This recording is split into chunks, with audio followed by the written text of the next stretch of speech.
मुरलीधर नाम का एक गांव था, जहां पर दो बच्चे साहिल और प्रधुम एक बूढ़े बाबा के पास बैठे हुए थे और वो बाबा उन्हें एक कहानी सुना रहे थे।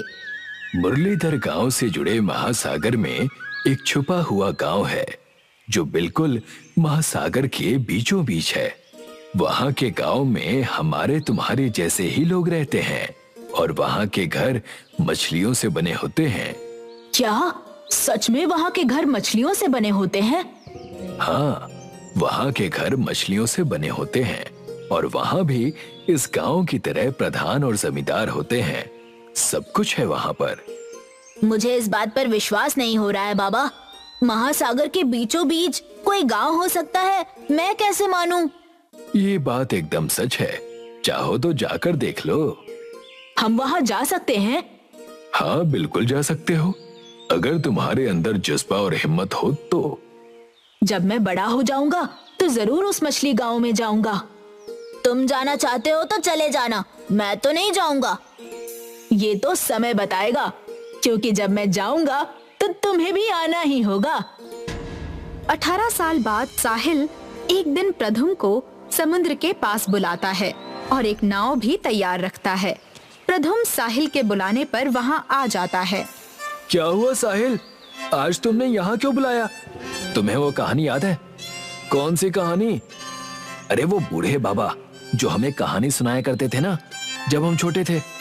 वो कहानी नहीं सुनाते थे कि महासागर में एक गांव है जहां पर हमारे जैसे ही लोग रहते हैं और उनके घर मछलियों जैसे दिखते हैं। हाँ, याद आया। एक मिनट, मगर तुम्हें अचानक से ये कहानी क्यों याद आ गई और ये नाव यहाँ पर इस वक्त क्यों है? साहिल, तुम क्या करने की सोच रहे हो? प्रधुम, मैंने कहा था ना कि जब मैं बड़ा हो जाऊंगा तो मैं जरूर जाऊंगा और तुम्हें मेरे साथ आना ही होगा। नहीं भाई, मैं नहीं आऊंगा, वो झूठी कहानी थी यार।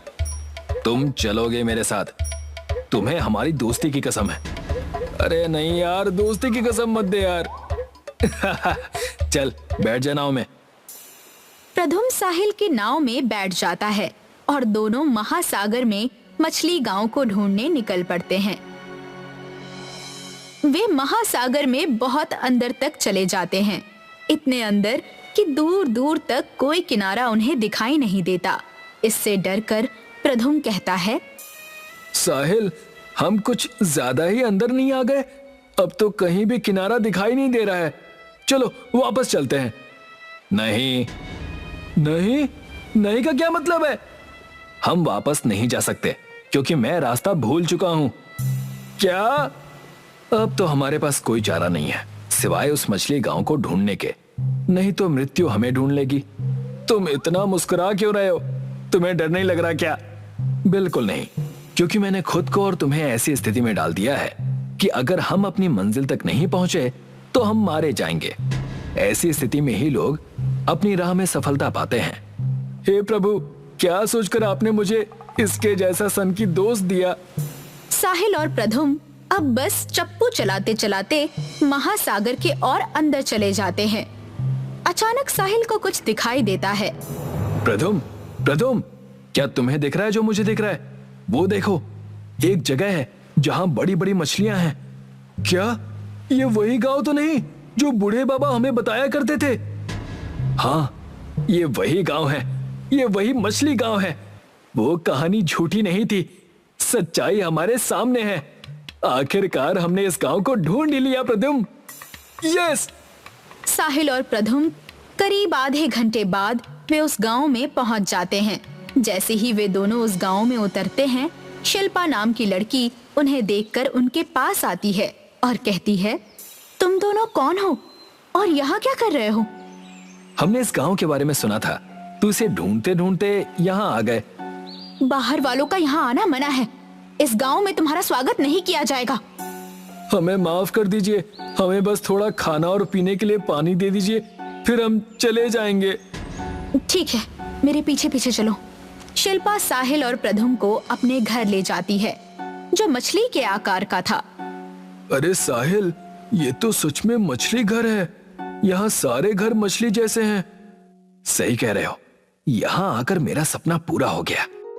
वे दोनों शिल्पा के घर में बैठ जाते हैं। शिल्पा उन्हें खाने के लिए खाना और पीने के लिए पानी देती है। जैसे ही वे खाना खाकर उठते हैं, शिल्पा का भाई सुरेश वहाँ आ जाता है और शिल्पा से कहता है, क्या यही दोनों हैं जो बाहर से आए हैं? हाँ। प्रधुम धीरे से साहिल से कहता है, ये पक्का हमें मारने आया होगा, सब तुम्हारी गलती है। हाँ यार, कहाँ फंस गए। साहिल सुरेश से कहता है, भाई हम पक्का चले जाएंगे और कभी किसी को इस गांव के बारे में नहीं बताएंगे। हाँ भाई, सच में हम लोग समुद्र में कभी पैर भी नहीं रखेंगे, बस हमें माफ कर दो। क्या तुम लोगों को लगता है कि मैं कोई गुंडा हूँ? दरअसल हम लोगों को आपकी मदद चाहिए इस गांव को बचाने के लिए। किससे? हमारे प्रधान से। 1 महीने पहले की बात है। 1 महीने पहले हमारे गांव ने प्रधान को चुना और एक नए प्रधान को जादुई मोती की माला पहनाई, जिसे पहनने के बाद प्रधान के पास जादुई ताकत आ जाती है, जिसकी वजह से अगर गांव वाले प्रधान की बात नहीं मानते तो वो अपनी शक्तियों से उन पर नियंत्रण पा लेता है। हमारे गांव में एक जादुई आईना भी है जो हमारे गांव और बाहर की दुनिया को जोड़ता है। प्रधान ने अपनी शक्तियों का इस्तेमाल करके उस आईने को अपने घर में रख लिया है। अब मैं बाहरी दुनिया में भी अपना डंका बजाऊंगा। मैं इस गांव में आसानी से मिलने वाले मोतियों को बाहरी दुनिया में बेचकर बहुत अमीर हो जाऊंगा और अपनी शक्तियों का इस्तेमाल करके गांव वालों को ही मोती बिनने के लिए कहूंगा। प्रधान इतना लालची इंसान निकलेगा, मैंने कभी सोचा भी नहीं था। हमारे गांव के मोतियों में शक्तियां होती हैं। अगर उनके साथ कोई छेड़छाड़ करे तो उसकी समस्याएं हमारे गांव को भी झेलनी पड़ती हैं। तो आप चाहते क्या हैं? इसमें हम आपकी कैसे मदद कर सकते हैं? क्योंकि आप इस गांव के नहीं हैं, तो प्रधान की शक्तियों का असर आप पर नहीं होगा। ओह, समझ गया, बिल्कुल समझ गया। आप चाहते हैं कि हम उस प्रधान से वो आईना जो बाहरी दुनिया को इस मछली गांव से जोड़ता है, उसे उसके घर से चुरा ले, यही ना? वो वापस से अपनी मोतियों की शक्ति का इस्तेमाल करके वो आईना ले लेगा। हमें उस मोती की माला को उसके गले से चुराना होगा। जी बिल्कुल, हमने तो उसे अच्छा समझा था, मगर वो लालची निकला। कोई बात नहीं, आप सब हम पर छोड़ दीजिए। सुरेश और शिल्पा दोनों प्रधान के घर के बाहर पहुंचते हैं और प्रधान को आवाज लगाने लगते हैं। प्रधान जी, प्रधान जी। प्रधान जब वो ये आवाज सुनता है तो कहता है, कौन है जो इतनी सुबह सुबह आवाज लगा रहा है? जाकर देखता हूँ। प्रधान घर के बाहर आता है। ओह, तो तुम दोनों भाई बहन हो।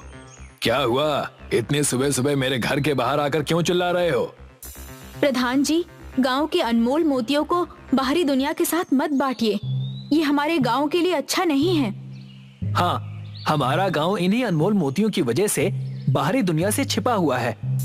निकल जाओ यहाँ से, नहीं तो ऐसा मजा चखाऊंगा कि तुम लोगों के होश उड़ जाएंगे। पता है ना, मेरे पास जादुई मोती की माला है।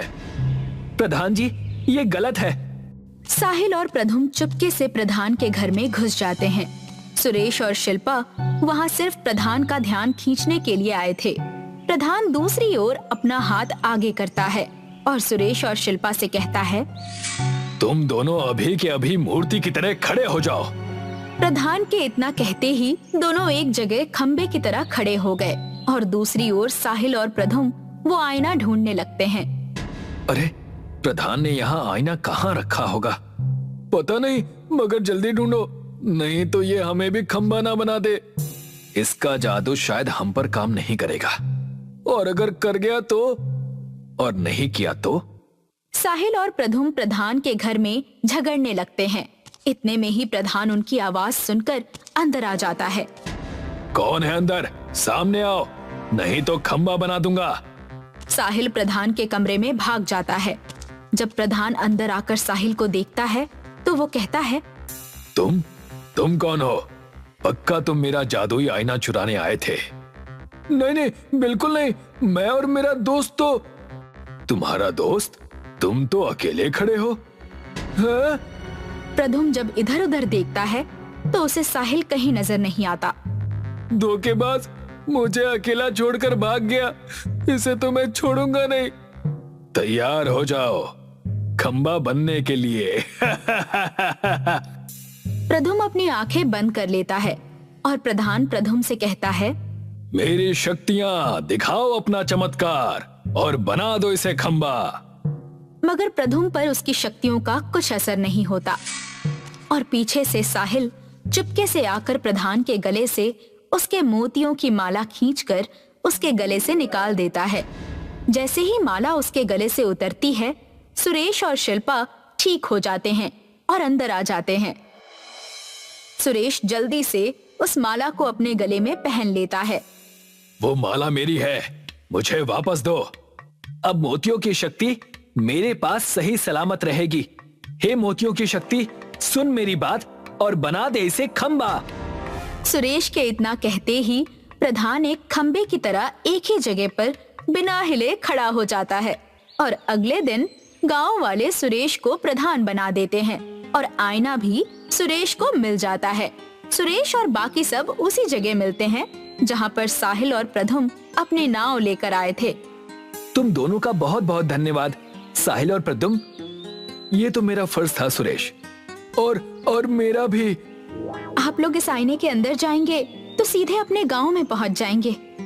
साहिल और प्रधुम दोनों उस आईने में चले जाते हैं और सीधे अपने गांव में पहुंच जाते हैं और सबको ये कहानी सुनाने लगते हैं। तालाबपुर गांव में बल्लू और बलराम नाम के दो युवक रहा करते थे। वो दोनों कोई काम धंधा नहीं करते थे, बल्कि वो गांव में चोरियां किया करते थे। उनकी हरकतों की वजह से सारा गांव परेशान था। वो सुबह से लेकर शाम तक कल्लू चाय वाले की दुकान पर बैठा करते और किसी न किसी के घर पर चोरी करने की योजना बनाते। बलराम और बल्लू कल्लू की दुकान पर बैठे हुए चाय पी रहे थे। क्यों भाई, ऐसी क्या आफत आ गई? अच्छा खासा तो गांव है हमारा। तू समझ नहीं रहा बल्लू, गांव के सभी लोग जान चुके हैं कि हम दोनों चोर हैं, इसीलिए कोई हम दोनों को सम्मान नहीं देता। अरे सम्मान का क्या अचार डालेंगे, हमें तो बस पैसे चाहिए। बेवकूफ कहीं के, मैं तुझे कुछ समझाने की कोशिश कर रहा हूँ, लेकिन तेरी खोपड़ी में मेरी बात फिट ही नहीं बैठ रही। बल्लू, गांव के सभी वासी अब हमसे बहुत चौकन्ने हो गए हैं। पिछले एक हफ्ते से हम जिस किसी के भी घर में चोरी करने के लिए घुसते हैं, उस घर का कोई ना कोई सदस्य हमारा स्वागत करने के लिए पहले से ही बैठा होता है। बात तो तुम्हारी बिल्कुल सही है बलराम, लेकिन हम जाएंगे कहाँ? हम दोनों के पास जो कुछ बचे कुचे पैसे थे वो तो समाप्त हो गए। तभी वहाँ पर गांव का मुखिया आकर कल्लू से बोला, अरे कल्लू भाई, कल मेरी बिटिया की शादी है, मैं तुम्हें न्योता देने आया हूँ। आखिरकार तुम हमें कई सालों से अपने हाथ की बनी हुई चाय पिला रहे हो। मुखिया को देखकर बल्लू खुश होते हुए बोला, ये क्या मुखिया जी, सिर्फ कल्लू भाई को निमंत्रण देंगे, हमें और बलराम को निमंत्रण नहीं देंगे? तुम दोनों तो मेरे घर के आसपास भी मत भटकना। भला ये क्या बात हुई मुखिया जी, हम भी इसी गांव के वासी हैं। तुम दोनों इस गांव के वासी होने के नाम पर कलंक हो। याद रखना, मैंने सिर्फ तुम दोनों की सेवा के लिए ही घर के बाहर लठैत बैठा रखे हैं। अगर तुम दोनों मेरे घर के आसपास भी दिखाई दिए तो मैं तुम्हारी हड्डियां तोड़वा दूंगा। इतना कहकर मुखिया क्रोधित होकर वहाँ से चला गया। ये मुखिया पता नहीं अपने आप को क्या समझने लगा है। सही बोल रहे हो बलराम, ये तो कल्लू भाई के सामने हमारा अपमान करके चला गया। माना कि हम दोनों चोर हैं, मगर हमारा भी कोई सम्मान है। चोर होने के साथ साथ हम इस गांव के वासी भी हैं। अगर ये मुखिया हमें निमंत्रण दे देता तो भला इसका क्या बिगड़ जाता?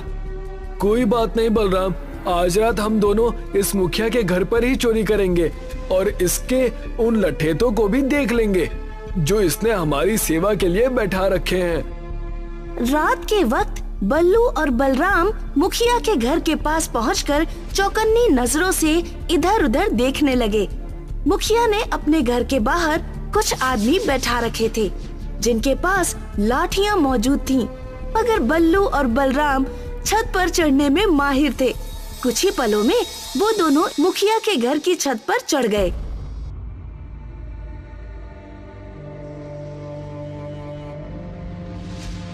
इसके पास तो बहुत अधिक धन है बल्लू, इन सारे सोने को तो बेचकर हम दोनों बहुत अमीर हो जाएंगे। मगर बल्लू के दिमाग में कुछ और ही चलने लगा। बात तो तुम्हारी सही है बलराम, लेकिन सोचो कल मुखिया की बेटी की शादी है। अगर हमने ये सारा सोना चुरा लिया तो उसकी बेटी की शादी रुक जाएगी। ये कैसी बातें करने लगा है तू? अचानक तेरे अंदर अच्छाई कैसे जाग गई? देख, हम दोनों चोर हैं बलराम, लेकिन पापी नहीं। ठीक है, लेकिन अब यहाँ आए हैं तो कुछ तो चुरा कर जाएंगे। तभी बल्लू की नजर तिजोरी के साइड में रखे एक कड़े पर पड़ी, जिसमें हीरे ही हीरे जड़े हुए थे। खाली हाथ नहीं जाएंगे बलराम, हम दोनों इस हीरे जड़ित कड़े को लेकर जाएंगे। मान गए तुझे मेरे दोस्त। बल्लू ने जैसे ही कड़ा उठाया, तभी घर के अंदर बाहर सायरन की आवाज गूंज उठी। अजीब बात है बल्लू, हमने जब इस सोने को हाथ लगाया तो सायरन नहीं बजा, मगर जैसे ही इस कड़े को तुमने उठाया सायरन बज उठा।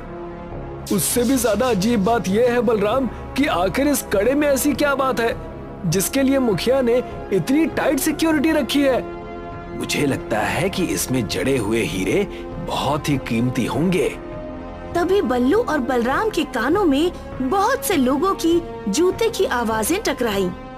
लगता है वो सब इसी कमरे की ओर आ रहे हैं। अब हम क्या करें? अगर हम दोनों पकड़े गए तो मुखिया हम दोनों को जिंदा नहीं छोड़ेगा। जो भी होगा देख लेंगे, इस कड़े को अपनी जेब में छुपा ले।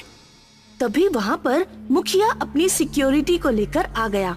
वो बल्लू और बलराम को देखते हुए क्रोधित होकर बोला, देखते क्या हो, पकड़ लो इन दोनों को। वो कड़ा मुझे किसी भी कीमत पर चाहिए।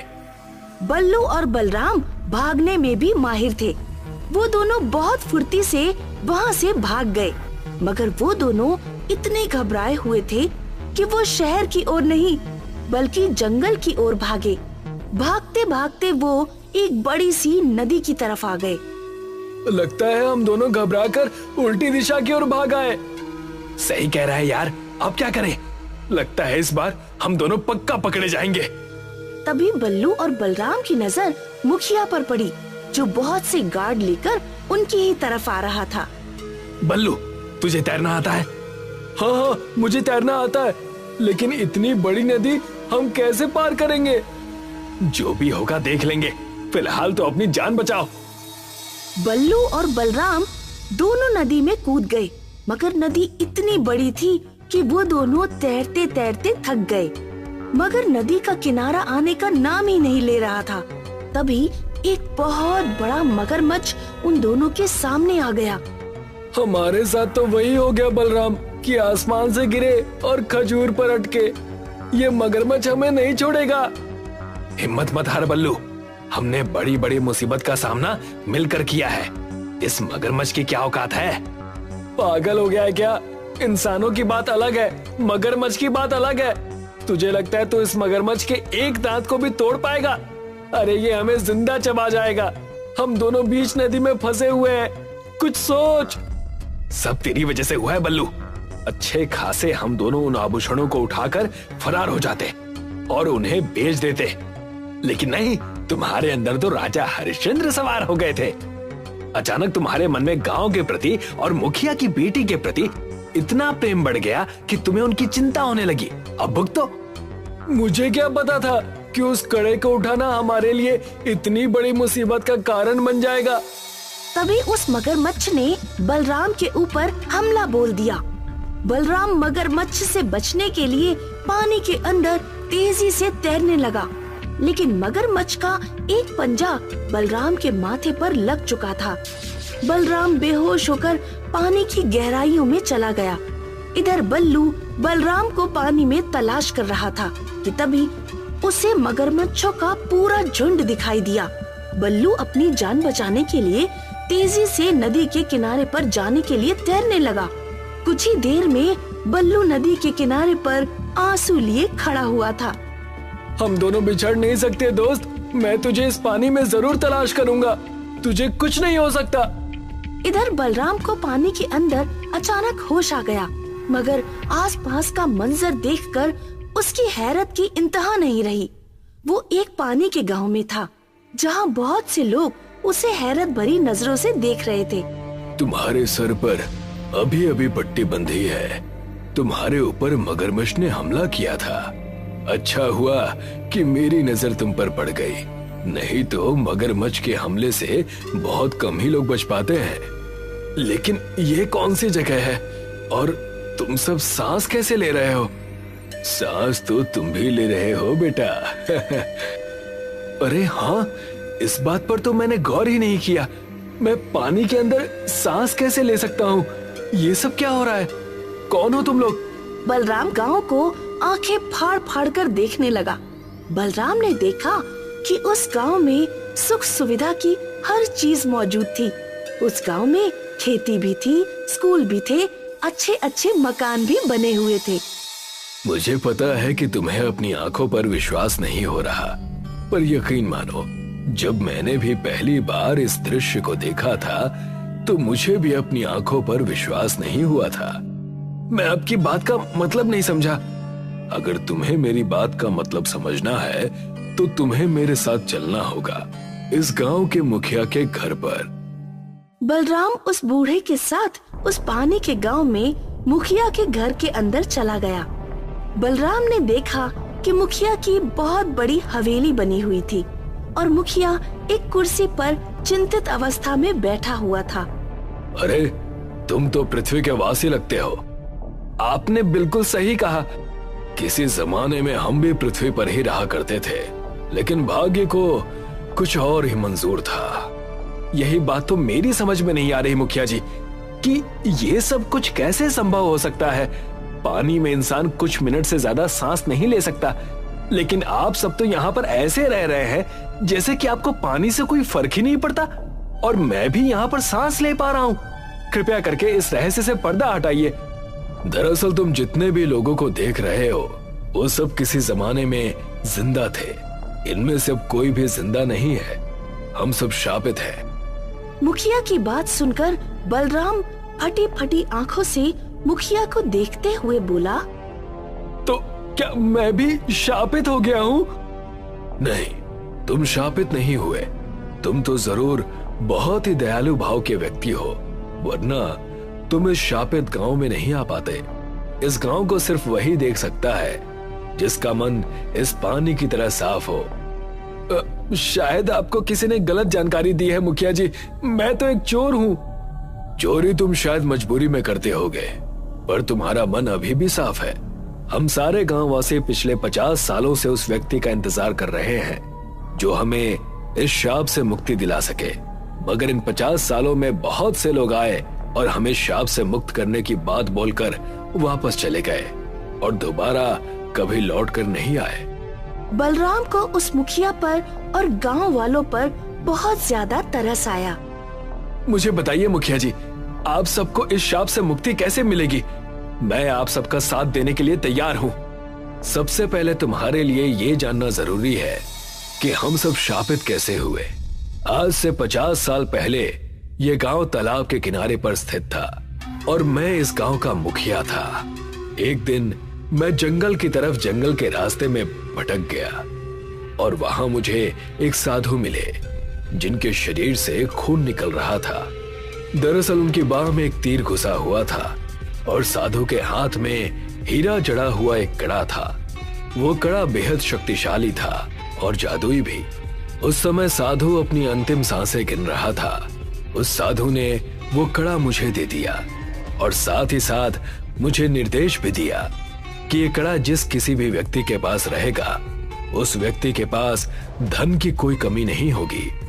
मगर याद रखना, अगर किसी गलत मनुष्य ने तुमसे ये कड़ा चुरा लिया तो तुम और तुम्हारा गांव शापित हो जाएगा और तुम्हारा पूरा गांव तालाब में डूबकर मर जाएगा। लेकिन तुम सब मर के भी मरोगे नहीं और पानी के अंदर ही जीवित रहोगे और तालाब के पानी से बाहर कभी नहीं जा पाओगे। मुखिया की बात सुनकर बलराम गहरी सोच में पड़ गया।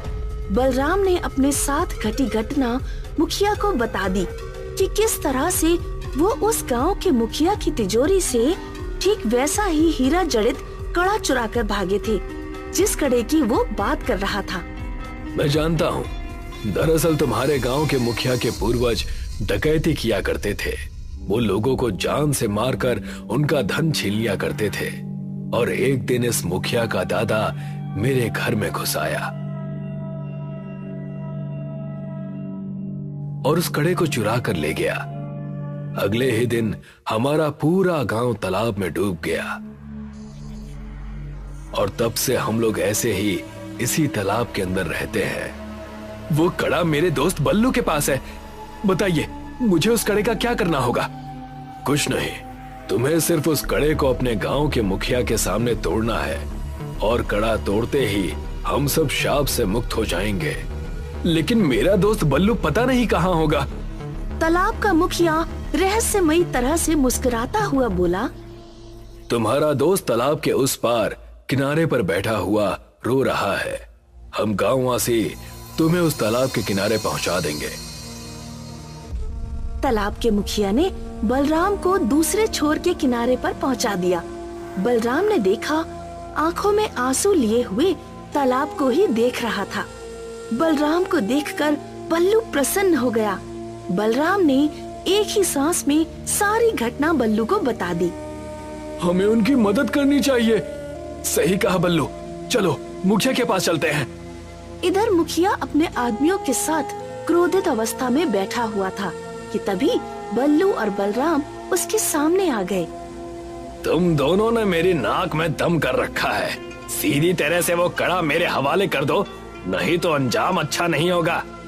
हम सब कुछ जान गए मुखिया, तुम्हारे धनवान होने का राज भी और तुम्हारे पूर्वज डाकू थे इस बारे में भी।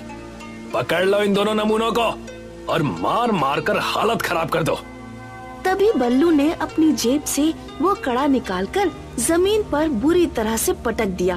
कड़ा चकनाचूर हो गया और उसमें जड़ित हीरे गिर पड़े और कुछ ही देर में उस तालाब के सारे वासियों की आत्माएं निकलकर बाहर आ गईं।